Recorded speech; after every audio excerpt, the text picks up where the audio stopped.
Dear viewers, আসসালামু আলাইকুম। দেশ এবং দেশের বাইরে যে যেখান থেকে বসে আমাদের এই ভিডিওটি দেখতে পাচ্ছেন তাদেরকে আবারও অনেক অনেক প্রীতি ও শুভেচ্ছা জানিয়ে শুরু করছি আজকের নতুন ভিডিও। আজকে আমরা আলোচনা করব দেশি মাগুর মাছ চাষ পদ্ধতি সম্পর্কে। তবে ডিয়ার ভিউয়ার্স, আপনারা সবাই জানেন যে দেশি মাগুর মাছ একসময় আমাদের যে নদ নদী আছে, খালবিল আছে, হাওর বড় আছে, এগুলিতে প্রচুর পরিমাণে পাওয়া যেত। কিন্তু প্রাকৃতিক বিপর্যয় এবং মানুষ হতে সৃষ্ট বিভিন্ন কারণে এই মাছগুলি এবং ওয়েদার চেঞ্জের কারণে এই মাছগুলি কিন্তু দেখা গেছে যে নদী নালা খালবিল হাওর বরে আর তেমন দেখা যায় না আগের মতো। যাই হোক, আসার কথা হচ্ছে যে এই মাছগুলি বর্তমানে বাংলাদেশ মৎস্য গবেষণা ইনস্টিটিউটের সহযোগিতায় আর্টিফিশিয়াল ব্রিডিংয়ের মাধ্যমে পুকুরে চাষাবাদ করা সম্ভব হচ্ছে। এবং আপনারা এখন যে পোনাগুলি দেখতে পাচ্ছেন এগুলি হচ্ছে 1 কেজিতে 3000 পিস, অর্থাৎ এই বছরের নতুন পোনা এগুলি 2022 সালের পোনা।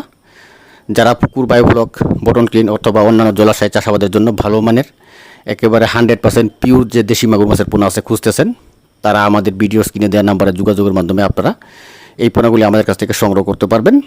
এবং আরেকটি কথা আপনাদের বলে রাখা ভালো যে আপনারা সবাই জানেন যে ক্যাটফিশ জাতীয় মাছ, বিশেষ করে দেশি শিং, দেশি মাগুর, ট্যাংরা, গুলশা, পাবদা এগুলি কিন্তু বাজারের অন্যতম দামি মাছ। এবং সব মাছের থেকে মাগুর মাছটা কিন্তু একটু বেশি দাম। যদি আপনি বাজারে এই মাছটি 10 থেকে 15 পিসে কেজি আপনি খাওয়ার জন্য ক্রয় করতে যান, তাহলে আপনাকে ন্যূনতম 400 থেকে 500 টাকা গুনতে হতে পারে প্রতি কেজির জন্য। 1 কেজি মাছের দাম 400 থেকে 500 টাকা। সো বুঝতে পারতেছেন মাছটি কিন্তু অত্যন্ত দামি একটি মাছ, যদি আপনি সঠিকভাবে চাষাবাদ করতে পারেন। যাই হোক, সবাইকে অসংখ্য ধন্যবাদ। মাগুর মাছ চাষ পদ্ধতি সম্পর্কে আমাদের চ্যানেলে আরও ভিডিও আছে, এগুলি দেখে নেবেন, কীভাবে চাষ করতে হয়, খাবার দিতে হয়, এগুলি আপনারা দেখে নেবেন।